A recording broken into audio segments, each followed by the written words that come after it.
Welcome to r/entitled people, where we share stories from your lives about people who think the rules don't apply to them and they should get what they want. Thank you, friends, for subscribing to the channel and for so many likes.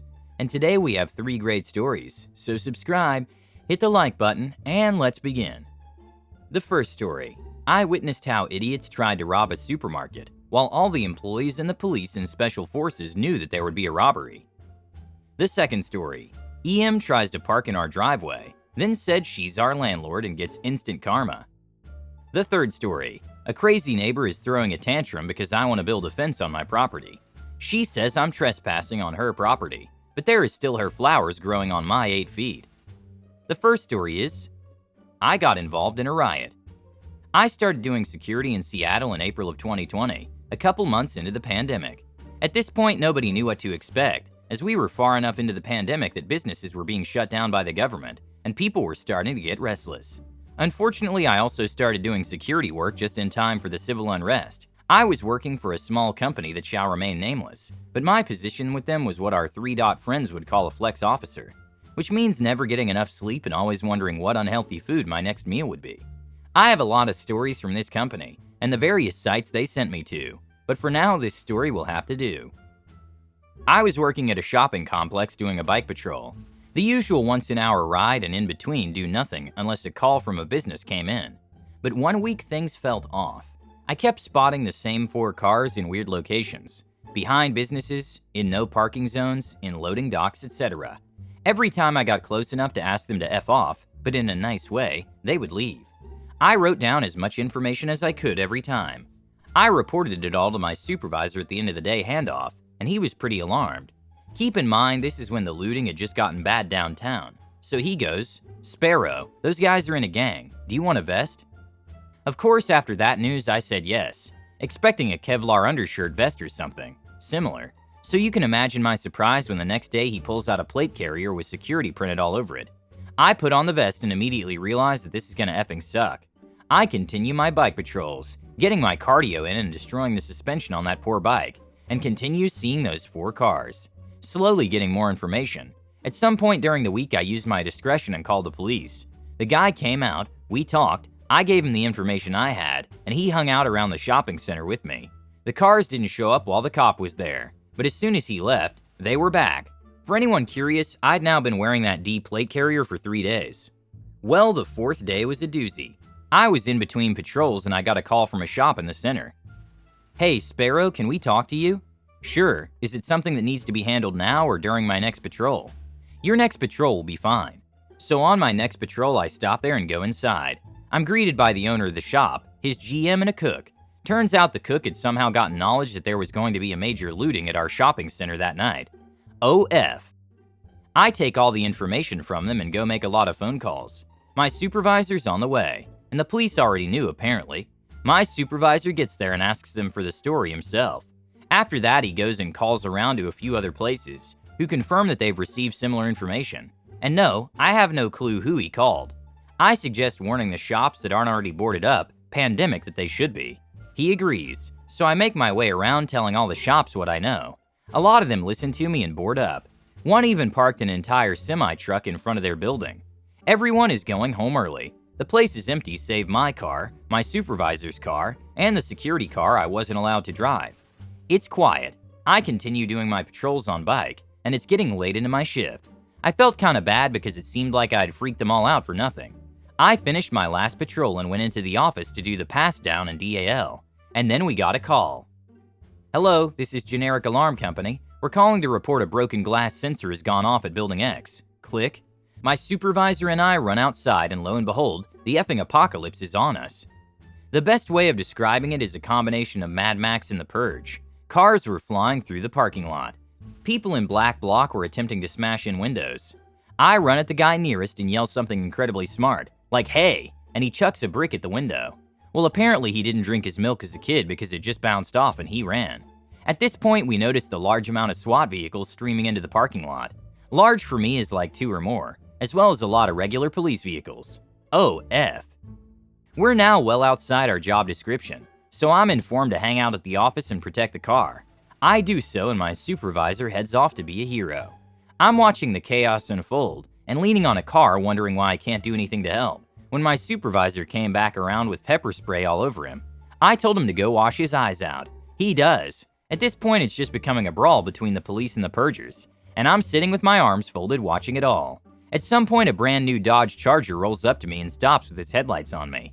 I, of course, duck for cover because I'm not stupid, and the driver yells, "I'm on your side, man," and parks next to me. I still don't know who he was. At some point, the boss of my supervisor called and told us both to bug out. By this time, the police had won the brawl and were making a lot of arrests. I got into my car and started driving away, only to be blocked by a SWAT vehicle that shone the light of God on me, saw I was wearing the high-vis security stuff and left. I got my ice cream on the way home. Oh my God, this is a really scary thing, but I'm really glad you found out about it early. I wonder how that cook found out about the robbery. Maybe it would be worth checking him out.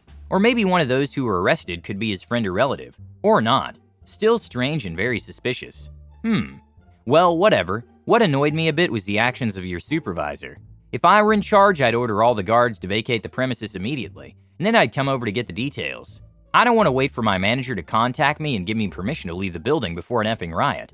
The security car I wasn't allowed to drive, so I'm informed to hang out at the office and protect the car. This is funny, and rings so true to life, unfortunately. The second story is, EM claims she's the landlord with the landlord within earshot. Backstory. I live in a small city with Scottish influences, and me and my family rent a house across from a park where the city holds events, and the day this took place was the day of the Highlander Festival. It's just a really popular one-day thing where even people from the city over come to. Now the city is pretty good with parking, and we let family and friends park in our driveway if they ask. We have a pretty big driveway, but no one's allowed to park on private property unless they're told to. Cast, EM, Soccer Mom Susan, EK1, Hellspawn 1, EK2, Hellspawn 2, EK3, Hellspawn 3, LL, Awesome Landlord, me, 16-year-old Susan Destroyer. So I'm sitting in the living room watching TV. Everyone who lives in my house is at work, and then I look out the window and see this van pulling in our driveway. I watch just to make sure that they're not trying to turn around and surprise, they don't. The car turns off and out comes EM, so I get up and go out to the driveway. EM was just starting to get EK 1, 2, and 3 out of the car when I come up to her. Me, excuse me ma'am, do my parents know you? EM, why would your parents know me? Me, because we only let family and friends park in our driveway, and if you're neither, I'm gonna have to ask you to park in the public parking. EM, no I don't, there's no one in his driveway except this truck. She points to one of my mom's coworkers' truck. They got there a little bit earlier, knocked on the door and told me who they were. Me, oh that's a friend's truck. She then gives me that yeah right look, then proceeds to get her kids out of the van. But I'm not having it. Me, ma'am, you really can't park in our driveway. Then she starts to get on my nerves. EM, and why is that? Me, because it's private property and I can tell. EM, do your parents own the house? Me, excuse me? EM, do your parents own this house? Me being honest, no we rent. EM, then you have no right to kick me out of your driveway if you don't own the property. Now I don't know a lot about renting a house, but I know for a fact that what she said is not true. Also at this point, EK 1, 2, and 3 are out of the van. EK 1, can we go now mommy? EK 2, please, we've been waiting forever. EK 3, I want to go play. EM, yes we can go now, mommy just needed to talk to this young man about watching the car. At this point I'm about to snap. Me, we're not done here. Let's just call our landlord and see what they say. Now, I definitely do not have our landlord's number, but the look on her face tells me she's buying it. EM, there's no need for that. Me, why? You just said that I can't kick you off the property, only the landlord can. She now looks like she knows she's done for, so here comes the Hail Mary. She also started to raise her voice at this point. EM, I'm the landlord and I say I can park on my property. Probably shouldn't have yelled that, Susan, because walking onto the sidewalk is the landlord and his wife. They also don't live too far from the park and our house. Like I said, small city. He then walks over. LL, odd, I don't recall selling this land to anyone.